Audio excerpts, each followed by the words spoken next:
Hello friends, good morning to all. आप सबका मेरे यूट्यूब चैनल नर्सिंग एजुकेशन में हार्दिक स्वागत है। आज हम पढ़ेंगे CHO MCQ पार्ट 3 के अंदर।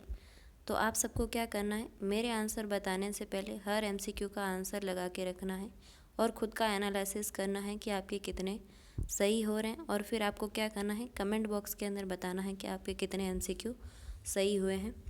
तो फर्स्ट MCQ आज अपना है, the term systolic refer to.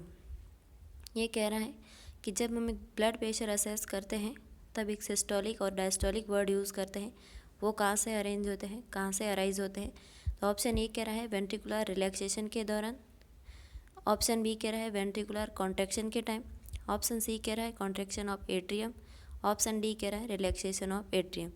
तो वर्ड सिस्टोलिक का मतलब होता है हाईएस्ट ब्लड प्रेशर। जब हाईएस्ट ब्लड प्रेशर कब होगा, जब वेंट्रिकल क्या करेंगे, कॉन्ट्रैक्ट होके ब्लड को आगे इंजेक्ट करते हैं, यानी कि लेफ्ट वेंट्रिकल जब कॉन्ट्रैक्ट करके ब्लड एओर्टा के अंदर इंजेक्ट करता है तब एओर्टा के अंदर प्रेशर कौन सा रहता है, हाईएस्ट। उस प्रेशर को हम कौन सा ब्लड प्रेशर बोलते हैं, सिस्टोलिक ब्लड प्रेशर। क्या बोलते हैं, systolic blood pressure. Systolic BP कितनी होती है नॉर्मल, हम बोलते हैं 120। और जब हम डायस्टोलिक ब्लड प्रेशर देखते हैं, डायस्टोलिक ब्लड प्रेशर, तब क्या होते हैं, वेंट्रिकल दोनों रिलैक्स होते हैं और अपने को भर रहे होते हैं, तब कितनी बीपी देखते हैं अपन, 80 mm ऑफ एजी। तो सिस्टोलिक ब्लड जो वर्ड कहाँ से अराइज होता है, जब एओर्टा के अंदर हाईएस्ट प्रेशर होता है, वेंट्रिकल कॉन्टैक्ट करते हैं, उस टाइम क्या होता है, सिस्टोलिक ब्लड प्रेशर। जब वेंट्रिकल दोनों रिलैक्स मोड के अंदर होते हैं, अपने अंदर ब्लड को फिल कर रहे होते हैं, तब क्या होता है, डायस्टोलिक ब्लड प्रेशर। ये तो मेरे हिसाब से नर्सिंग करने वाले हर स्टूडेंट को पता होता है कि ब्लड प्रेशर नॉर्मल कितना होता है और कब देखते हैं, कॉन्ट्रैक्शन के टाइम या फिर रिलैक्सेशन के टाइम। तो जो इसका करेक्ट आंसर है वो क्या है, बी इसका करेक्ट आंसर है। नेक्स्ट MCQ अपना, acetone test also known as. Acetone test को दूसरा क्या नाम देते हैं और ये टेस्ट किसके अंदर परफॉर्म करते हैं। तो आप सबको क्या करना है, पहले अपना आंसर लगा देना है, फिर मैं बता दी हूँ इन सारे टेस्ट के बारे में। एसीटोन टेस्ट को दूसरा नाम हम देते हैं रोथराज टेस्ट, और इसको यूज़ करते हैं यूरिन के अंदर। क्या देखते हैं, यूरिन के अंदर कीटोन बॉडी को देखने के लिए इसको यूज़ किया जाता है। किसको, कीटोन बॉडी। और कीटोन बॉडी कौन से मरीज़ के अंदर बनती है, डायबिटीज़ वाले। मोस्टली डायबिटीज़ वाले जो मरीज़ रहते हैं उनके अंदर ये टेस्ट परफॉर्म किया जाता है, यूरिन के अंदर प्रेजेंस ऑफ कीटोन को देखने के लिए। इसका दूसरा नाम रोथराज टेस्ट होता है। दूसरा टेस्ट इसमें लिखा हुआ है हेयर टेस्ट। ये जो टेस्ट है, यूरिन के अंदर बाइल साल्ट प्रेजेंट है या नहीं, ये देखने के लिए किया जाता है। बाइल साल्ट प्रेजेंट है या नहीं, ये देखने के लिए जो टेस्ट परफॉर्म किया जाता है उसको हम नाम देते हैं हेयर टेस्ट। इसमें टेस्ट जो है वो भी किसके लिए यूज़ किया जाता है कि यूरिन के अंदर बाइल पिगमेंट प्रेजेंट है या नहीं, क्या बाइल पिगमेंट प्रेजेंट है या नहीं, ये देखने के लिए जो टेस्ट परफॉर्म किया जाता है उसको स्मिथ टेस्ट कहा जाता है। एक जो टेस्ट लिखा है डी ऑप्शन के अंदर, कोल टेस्ट, ये किसके अंदर परफॉर्म किया जाता है कि यूरिन के अंदर एल्ब्यूमिन प्रेजेंट है या नहीं। एल्ब्यूमिन क्या है, प्रोटीन है जो अपना ब्लड का ऑन्कोटिक प्रेशर को बना के रखता है, उसको हम बोलते हैं एल्ब्यूमिन। और एल्ब्यूमिन यूरिन के अंदर प्रेजेंट है या नहीं, ये एल्ब्यूमिन नाम का प्रोटीन यूरिन के अंदर प्रेजेंट है या नहीं, इसको देखने के लिए एक तो हॉट टेस्ट किया जाता है और एक कोल्ड टेस्ट किया जाता है। तो ये टेस्ट किसके अंदर प्रेजेंट किया जाता है, एल्ब्यूमिन की प्रेजेंस देखने के लिए। नेक्स्ट MCQ अपना जो है, रैपिड रेस्पिरेशन को आप क्या बोलेंगे, कि रेस्पिरेशन को, जो रेस्पिरेशन कैसी है, रैपिड है, उसको हम मेडिकल टर्म क्या बोलते हैं, जो अपनी टर्मिनोलॉजी रहती है कुछ मेडिकल के अंदर। कई बार ये बहुत बेसिक चीज़ें एग्ज़ाम के अंदर पूछी जाती हैं, बहुत ज़्यादा बेसिक लगती है अपने को, लेकिन कुछ लोगों को ये चीज़ें पता ही नहीं होती हैं, तो उनको समझना है। रैपिड रेस्पिरेशन को क्या बोलेंगे, नॉर्मल रेस्पिरेशन कितनी होती है अपनी, 12 to 20 ब्रीथ पर मिनट। कितनी होती है, 12 to 20 ब्रीथ पर मिनट। अगर ये रेस्पिरेशन 12 से कम हो जाते हैं तो इसको हम बोलते हैं ब्रेडीपिनिया। अगर रेस्पिरेशन सांस लेने में दिक्कत हो रही है, यानी कि difficulty in breathing,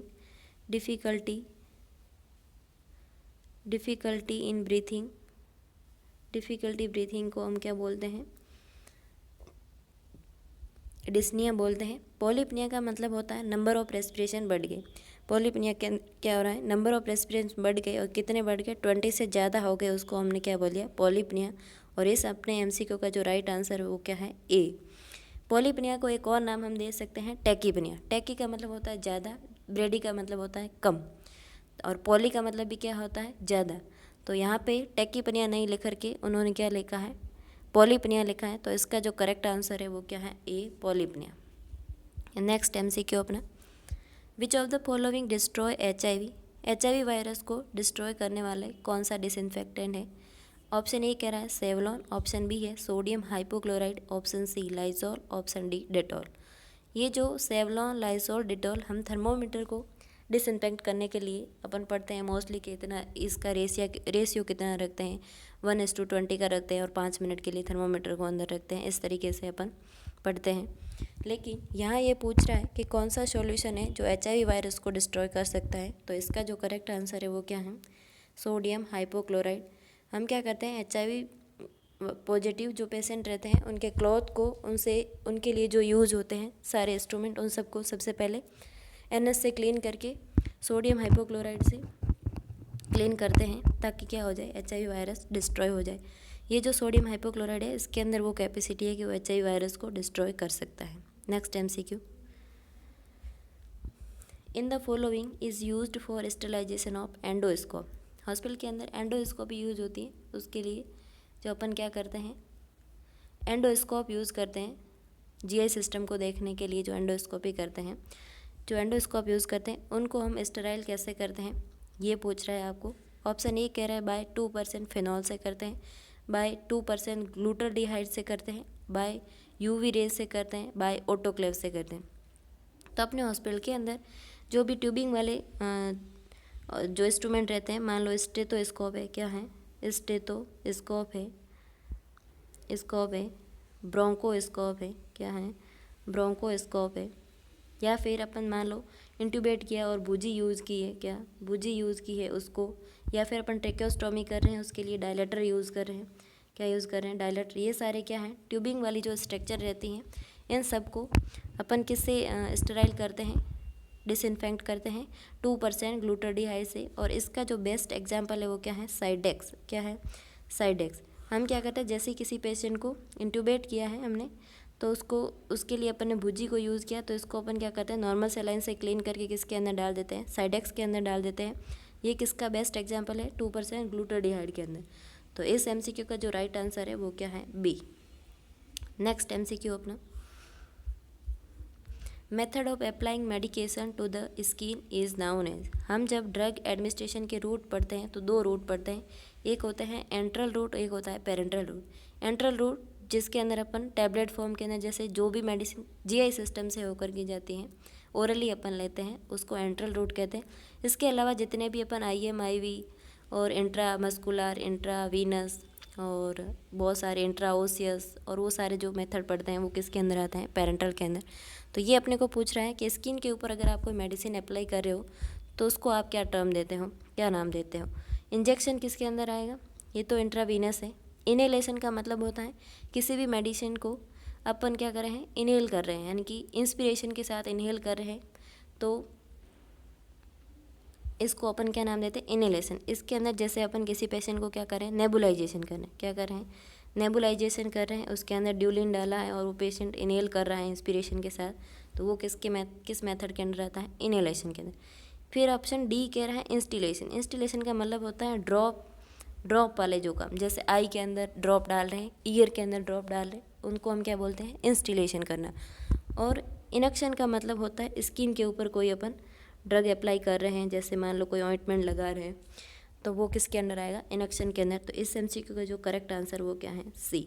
next MCQ अपना, ice cold sponging is not effective as tepid sponging in reducing temperature because. ये कह रहा है कि आइस कोल्ड स्पंजिंग है वो ज़्यादा इफेक्टिव नहीं होती है टेम्परेचर को कम करने के कंपेयर टेपिड स्पंजिंग। क्यों नहीं होती हैं, इसका कारण बताना अपने को। ए ऑप्शन कह रहा है वेजो डायलेशन, ऑप्शन बी कह रहा है वेसो कॉन्स्ट्रिक्शन करती हैं, ऑप्शन सी कह रहा है डिस्कम्फर्ट होता है मरीज़ को, ऑप्शन डी कह रहा है नन ऑफ दी अबव। तो जो कोल्ड स्पंजिंग होती हैं इसका जो प्राइमरी फंक्शन क्या होता है, वेजो कॉन्स्ट्रिक्शन। क्या होता है, वेजो कॉन्स्ट्रिक्शन। और हॉट एप्लीकेशन का प्राइमरी फंक्शन क्या होता है, वेसो डायलेशन करना। लेकिन अगर आप हॉट एप्लीकेशन को 30 मिनट से ज़्यादा रखते हो तो इसका सेकेंडरी इफेक्ट आएगा, उसको वो क्या करेगी, वेसो डायलेशन कर देगी, क्या करेगी, नहीं वेसो कॉन्स्ट्रिक्शन कर देगी, क्या कर देगी, वेसो कॉन्स्ट्रिक्शन कर देगी। अगर आप हॉट एप्लीकेशन का प्राइमरी पर्पस पूछो तो वो क्या होगा, वेसोडाइलेशन। अगर कोल्ड एप्लीकेशन का अगर प्राइमरी पर्पस पूछो तो वो क्या होगा, वेसो कॉन्स्ट्रिक्शन। लेकिन इन दोनों को अगर 30 मिनट से अबोव हम अप्लाई करके रखते हैं तो इनके क्या होंगे, अपोजिट एक्शन आने स्टार्ट हो जाएंगे। अगर मान लो कोल्ड स्पंजिंग से प्राइमरी वेसो कॉन्स्ट्रिक्शन होता है लेकिन इसको 30 मिनट से ज़्यादा हमने रखा तो क्या हो जाएगा, वेसो डायलेशन हो जाएगा। क्या हो जाएगा, वेसो डायलेशन हो जाएगा। इसीलिए ये क्या पूछ रहा है, क्यों नहीं इफेक्टिव है, तो अपना इस यहाँ करेक्ट आंसर क्या होगा, बी। क्या होगा, बी। क्योंकि कोल्ड स्पंजिंग का जो प्राइमरी पर्पस क्या होता है, वेसो कॉन्स्ट्रिक्शन कर देती है और वहाँ पे ब्लड सप्लाई लो हो जाती है। इसीलिए ये टेम्परेचर को कम करने में ज़्यादा इफेक्टिव नहीं होती है कंपेयर टू टेपिड स्पंजिंग। तो नेक्स्ट एमसीक्यू अपना, eye padding is applied on unconscious patient to prevent. एक पेशेंट अनकॉन्शियस है, उसके आई पे हम क्या है, पैडिंग अप्लाई कर रहे हैं, उसका क्या पर्पज़ है ये पूछ रहा है। ऑप्शन ए कह रहा है ब्लिंकिंग ऑफ आई ब्लिंक नहीं कर पाएगा इसीलिए लगा रहे हैं। ऑप्शन बी कह रहा है आई मूवमेंट को रोकने के लिए लगा रहे हैं। ऑप्शन सी कह रहा है ड्राइनेस ऑफ आई को प्रिवेंट करने के लिए लगा रहे हैं। ऑप्शन डी कह रहा है कॉर्नियल अल्सर को प्रिवेंट करें। तो ब्लिंकिंग ऑफ आई और आई मूवमेंट ये दोनों अनकॉन्शियस पेशेंट करता ही नहीं है, इसीलिए तो हम क्या लगा रहे हैं, आई पैडिंग। ड्राइनेस ऑफ आई ये सही है, लेकिन इससे भी ज़्यादा सही क्या है, कॉर्नियल अल्सर। कैसे, अगर ये पेशेंट अनकॉन्शियस है, वो अपनी आई खुली रख रहा है तो ड्राइनेस की वजह से उसकी कॉर्निया के अंदर क्या बन जाएंगे, अल्सर बन जाएंगे। क्या बन जाएंगे, अल्सर। अपनी जो नॉर्मल जो हम कॉन्शियस हैं तो अपनी आई दिन भर में हजारों बार लाखों बार ब्लिंक होती है, अपने को इस चीज़ का पता भी नहीं रहता। और ये काम कौन करवाता है, बेसल गैंग्लिया जो होती है अपनी, वो अपनी बॉडी के सारे फाइन मूवमेंट को करवाती है। जैसे मान लो मैं स्वेलिंग कर रही हूँ या मैं ब्लिंकिंग कर रही हूँ, ये सारे काम मेरे को याद ही नहीं रहते ये कब होते हैं, लेकिन होते हैं। ये कौन करवाता है, बेसल गैंग्लिया करवाती है। और जब ये पेशेंट अनकॉन्शियस है, उसकी बेसल गैंग्लिया काम नहीं कर रहा है, तो इस पेशेंट का क्या होगा, आई ओपन रह जाएगी। और ऐसे में क्या होगा, उस पेशेंट को आई के अंदर इन्फेक्शन भी हो सकते हैं और ड्राई होगी, उसकी वजह से क्या डेवलप हो जाएंगे, कॉर्निया के अंदर अल्सर। तो इस एमसीक्यू का जो राइट आंसर है वो है D. Next MCQ, a percussion hammer is use to. ये जो परकशन हैमर है, एक इस तरह के की कुछ स्ट्रक्चर वाला एक इंस्ट्रूमेंट रहता है अपना परकशन हैमर। तो ये किसके काम आता है आपको ये बताना है। ये चेक द रिफ्लेक्स के लिए होता है। बी है रिलीव द पेन होता है। ऑप्शन सी कह रहा है एग्जामिन करने के लिए होता है ईयर को। ऑप्शन डी कह रहा है नन ऑफ द अबव। तो जो ईयर को एग्जामिन करने के लिए यूज़ होता है उसको हम बोलते हैं ओटोस्कोप। क्या बोलते हैं, ओटोस्कोप। क्या होता है, ओटोस्कोप से हम क्या करते हैं, ईयर का एग्जामिनेशन। पेन रिलीव के लिए अपन क्या कर सकते हैं, जैसे हमने पढ़ा था ये हॉट एप्लीकेशन वगैरह, ये सारे भी क्या है, मिनिमल सपोर्टिव होते हैं, लेकिन मैक्सिमम हम क्या यूज़ करते हैं, पेन रिलीव के लिए ड्रग यूज़ करते हैं। तो जैसे मान लो हमने एसिटामिनोफेन दे दिया, ऐसी जो चीज़ें रहती है वो क्या है, पेन रिलीविंग। लेकिन जो परकशन हैमर है ये किसके लिए यूज़ किया जाता है, रिफ्लेक्सेस को चेक करने के लिए यूज़ किया जाता है। किसको चेक करने के लिए, अपनी बॉडी के अंदर रिफ्लेक्सेस को देखने के लिए परकशन हैमर का यूज़ किया जाता है। जैसे अपन नी के अंदर देख रहे हैं रिफ्लेक्सेस, है ना, बहुत सारी जगह रिफ्लेक्सेस को चेक करने के लिए जिसको यूज़ किया जाता है इसको हम क्या बोलते हैं, परकशन हैमर बोलते हैं। तो आज के लिए इतना ही। आपको क्या करना है, अपने कितने एमसीक्यू सही हुए हैं आपके, वो सब कमेंट बॉक्स में बताने हैं आपको। और मुझे पता है आज के एमसीक्यू बहुत इजी थे।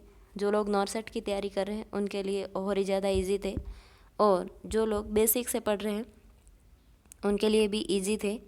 ऐसे ही जुड़े रहिए आप मेरे साथ, और मैं कल फिर आपके लिए लेके आऊँगी और एमसीक्यू। तब तक के लिए धन्यवाद।